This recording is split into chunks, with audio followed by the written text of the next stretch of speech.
கோபத்தை அடக்கிக் கொள்வார்கள். சொர்க்கவாதிகளுடைய அடையாளம். கோபம் வரும், எரிச்சல் வரும், சமூகத்தை பார்த்து மக்களை பார்த்து சண்டை வரும், அப்படி பண்றான் இப்படி பண்றான், அந்த கோபத்தை நேரத்துல எல்லாம் தன்னை அடக்கிக் கொள்வாங்க. கோபத்தை மென்று முழுங்குவார்கள் சொல்றான் அல்லாஹ். சொர்க்கவாதிகளோட அடையாளம். அப்படியே மனைவி மக்களுடைய கோபம் உச்சகட்டத்துக்கு போய் இந்த புள்ள வேணாம் தலாக் விட்டுருவோம் அப்படிங்கிற அளவுக்கு வருவான் மனுஷன். அப்ப என்ன செய்யறது? நிதானது இல்ல, அது என் மனைவி, எனக்காக வந்த மனைவி, பெண், நான் அவளை பாதுகாக்கணும், நான் அவளை பாதுகாக்கணும், என் குழந்தைய நான் பாதுகாக்கணும், என் சமூகத்தை நான் பாதுகாக்கணும். கடுமையான கோபத்திலும் மென்று முழுங்கக்கூடியவர்கள் அல்லாஹ்வுக்காக, வேற எதற்காகவும் இல்லை, அல்லாஹ்வுக்காக தன் கோபத்தை மென்று முழுங்கக்கூடியவர்கள். இன்னைக்கு எப்ப பார்த்தாலும் கோபம் தான் நம்ம பார்ப்போம். பொசுக்கு பொசுக்குன்னு கோபம் வந்துருக்கு நமக்கு, பொசுக்கு பொசுக்குன்னு கோபப்பட்டு எல்லாத்தையும் அசிங்கப்படுத்தணும். மனைவி, அத்தா, அம்மா யாருன்னு பாக்குறது இல்ல, சகோதர சகோதரிகள் எல்லாருடைய மனதையும் உடைக்கும். நம்ம சீக்கிரம் யாருடைய மனதையும் உடைக்கிறதுக்கு நமக்கு உரிமை கிடையாது. அமைதியை நிலைநாட்டம், பொறுமை, நிதானத்தை கடைபிடிக்க நல்லா சொல்றான். அவர் என்ன செய்வான்? கோபத்தை மென்று முழுங்குவார்கள். இது 6வது அடையாளம், சொர்க்கவாதிகளுடைய 6வது அடையாளம். சொர்க்கவாதிகளுடைய 7வது அடையாளம் என்ன? மக்களுடைய பாவங்களை, குற்றங்களை மன்னிப்பாங்க. சின்ன சின்ன விஷயத்துக்கெல்லாம் சண்டை.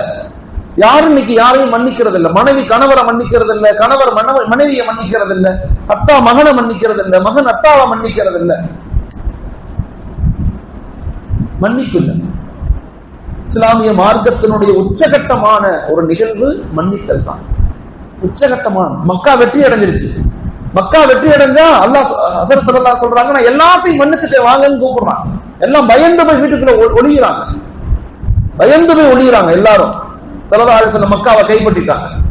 எல்லாரும் நபி அறிவிக்கிறாங்க, நான் எல்லாத்துக்கும் அடைக்கலம் கொடுக்கிறேன், எனக்கு செய்த பழி வாங்குதலை நான் மன்னிக்கிறேன், நான் என்னுடைய யாரையும் நான் பழி வாங்க முயற்சிக்கிற, நான் எல்லாத்தையும் மன்னிக்கிறேன், வாங்கன்னு கூப்பிட்டாங்க.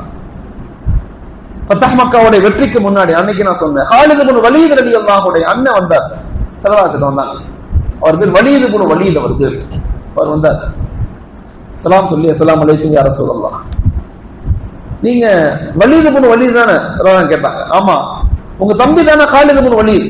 ஆமா யா ரசூலல்லாஹ், என் தம்பி தான், அஹி ஹாலித் இப்னு வலீத் அஹி.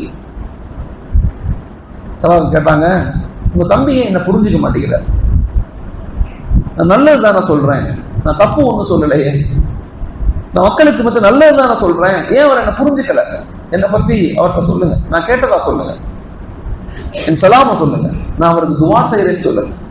ஹாலித் இப்னு வலீத் ரலியல்லாஹு யார் தெரியுமா? பத்ர்ல வந்தது எதிரியாக, உஹதுல வந்தது எதிரியாக, கந்தக்ல வந்தது எதிரியாக, எதிரியாக மட்டுமல்ல, ரசூலை கொலை செய்யணும் வந்தவர், ரசூலை கத்ல் செய்யணும் அவுதுபில்லாஹ் அப்படின்னு இருந்தவர்.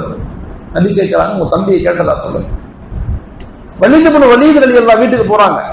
ஹாலித் இப்னு வலீத் ரலியல்லாஹு உட்கார்ந்து இருக்காங்க. சொல்றாங்க, தம்பியே, ஹஸரத் ஸல்லல்லாஹு அலைஹி வஸல்லம் உங்களை கேட்டாங்க, நலம் விசாரிச்சாங்க, உங்களை படிச்சு வருத்தப்படுறாங்க, உங்களுக்கு துவா செய்யறாங்க சொன்னே. அவர் அழுதுட்டே எந்திரிச்சார். யார் ரசூலுல்லாஹ் என்ன கேட்டாங்களா? அம்மா உங்களை தான் கேட்டாங்க.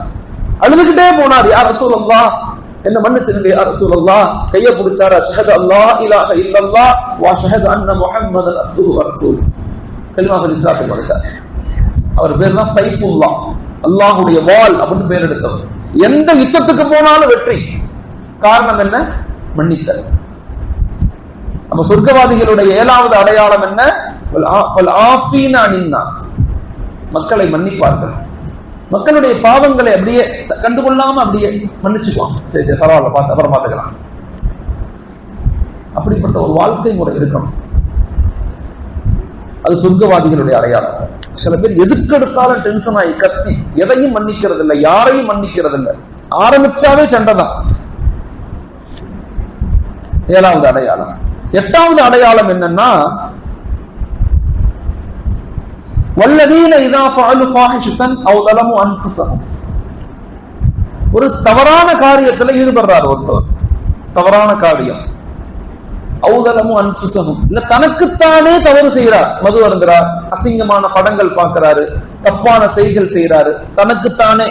விபச்சாரம்ங்கிறது வேற, ஜினாங்கிறது 2 பேர் சேர்ந்து செய்யறது.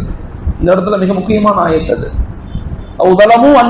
தனக்குத்தானே அநியாயம் செய்து கொள்றாருன்னா தவறான செயல்கள்ல ஈடுபடுறார். அவர் தனக்குத்தானே அநியாயம் செய்து கொள்றார். அவர் என்ன செய்வாங்க, ஒரு சொர்க்கவாதி என்ன செய்வார்னா, உடனே அப்படி நடந்துருச்சுன்னா அல்லாஹ்வுடைய பேரை சத்தமிட்டு சொல்லுவார். அல்லாஹ்வுடைய பேர் சுப்ஹானல்லாஹ், யா அல்லாஹ் என்ன மன்னிச்சிரு. மனிதனுக்கு தவறான சிந்தனைகள் வர்றது என்பது இயற்கையானது, வரத்தான் செய்யும். ஒரு பொருளை பார்த்து, ஒரு விஷயத்தை பார்த்து மனிதனுக்கு தவறான நஃப்சானியத் வெளியாகத்தான் செய்யும். அந்த நேரத்துல சொர்க்கவாதிகள் என்ன செய்வாங்கன்னா, உடனே லக்கருல்லாஹ், அல்லாஹ்வை திக்ர் செய்வாங்க. சுப்ஹானல்லாஹ் என்ன மன்னிச்சர்றா. உளவியல் ரீதியாக, சைக்காலஜிக்கலி, சயின்டிபிக்கலி என்ன சொல்றாங்கன்னா, இன்னைக்கு மதியம் கூட இதை பத்தி நான் பேசினேன், மிக முக்கியமா இளைஞர்களுக்கு மத்தியில தெரியணும்னு சொல்லி, மனிதனுடைய மூளையில டோபமைன் அப்படின்னு ஒரு என்சைம் ஃபார்ம் ஆகும். தவறான சிந்தனைகள் யோசிக்க யோசிக்க, உன்னை பார்க்க பார்க்க, உன்னை தவற பார்க்க பார்க்க டோபமைன்ங்கிற என்சைம் ஃபார்ம் ஆயிரும் மனிதனுடைய மூளையில. இந்த டோபமைன் ஃபார்ம் ஆக என்ன செய்யும்னா, அவன் தவற்றின் பக்கம் போய் இழுக்கப்படுவான், உள்ள தள்ளப்படுவான்.